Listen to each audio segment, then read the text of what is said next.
This video is about teaching with informational texts in early childhood. I'm Uriel Rand from New Jersey City University. What are informational texts? What do I mean by that? Informational texts are books, magazines, articles, any kind of writing that is organized by topics with facts. It doesn't matter if they're real or made up. They're called informational texts because the main purpose is to provide information and because it is organized with topics and facts.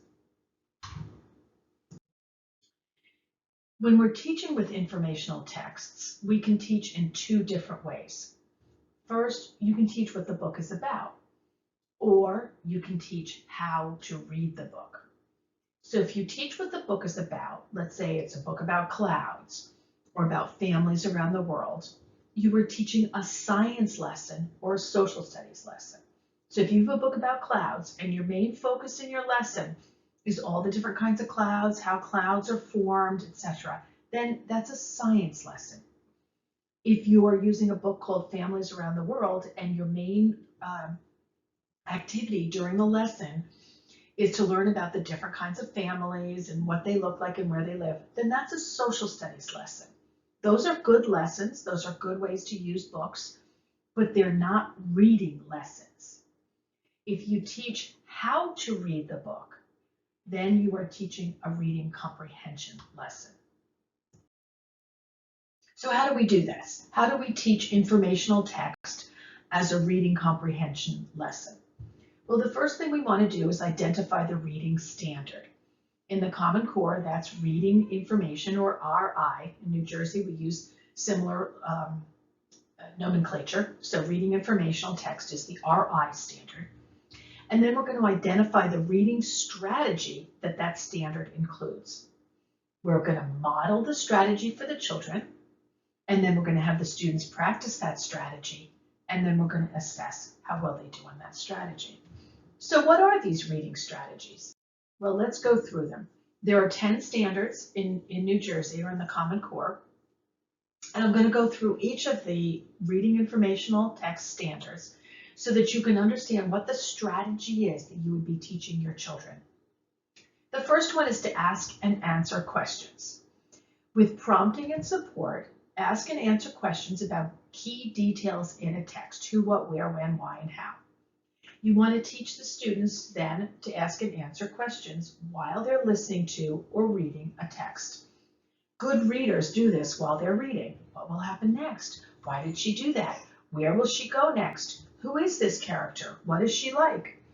The children need to be the ones asking and answering their own questions. It's okay if you ask some questions too, but make sure when you're teaching this ask and answer question strategy, make sure that the children get to ask questions as much as they get to answer questions, right? So they need to come up with the questions themselves.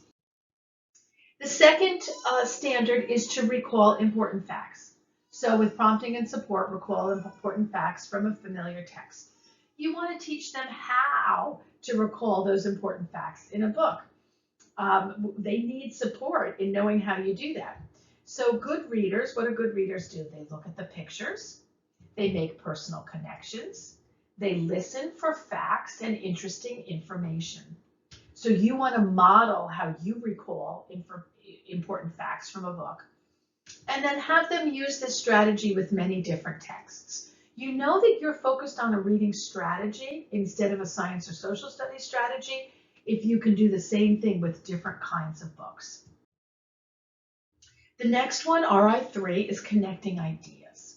So with prompting and support, you're going to describe the connection between two individuals, events, ideas, or pieces of information in a text.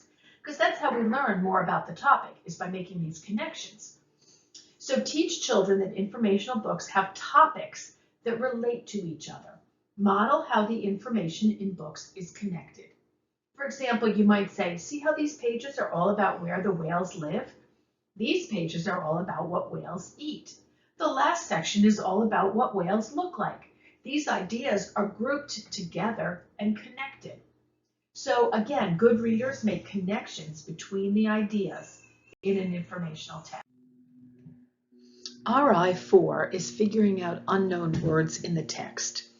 With prompting and support, ask and answer questions about unknown words. So you want to teach the children how to use the context of the book to figure out what the words mean.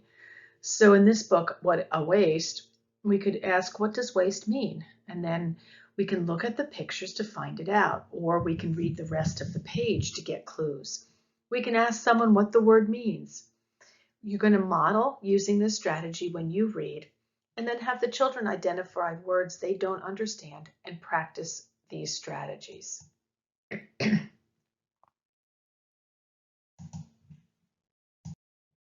RI5 is the text structure. In preschool and kindergarten, we're really just identifying the different parts of a book, the cover, the back cover, the title page. As children get older, we consider more the different types of structures that we find in informational books. But right now, we're just going to identify the parts of a book and to differentiate between informational text and literature. By second grade, they can start to learn about the structure of different kinds of texts, like compare and contrast, or sequencing, or problem and solution, things like that.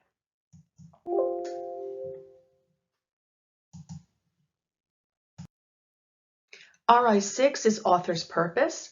So we want to name the author and illustrator of a text and define the role of each in presenting the ideas or information in a text. So we want to teach children the different purposes authors might have for writing, and of course teach them the role of the illustrator in both literature and in informational text. And we want to have the children become authors and illustrators as well.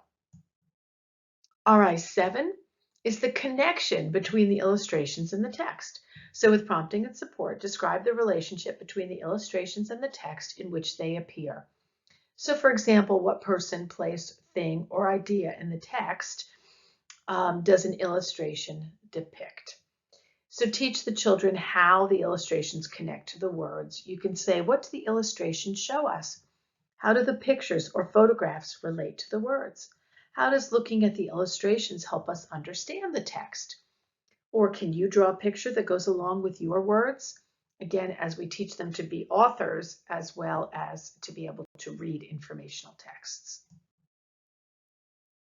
RI9 is to compare texts. So with prompting and support, identify basic similarities in and differences between two texts on the same topic.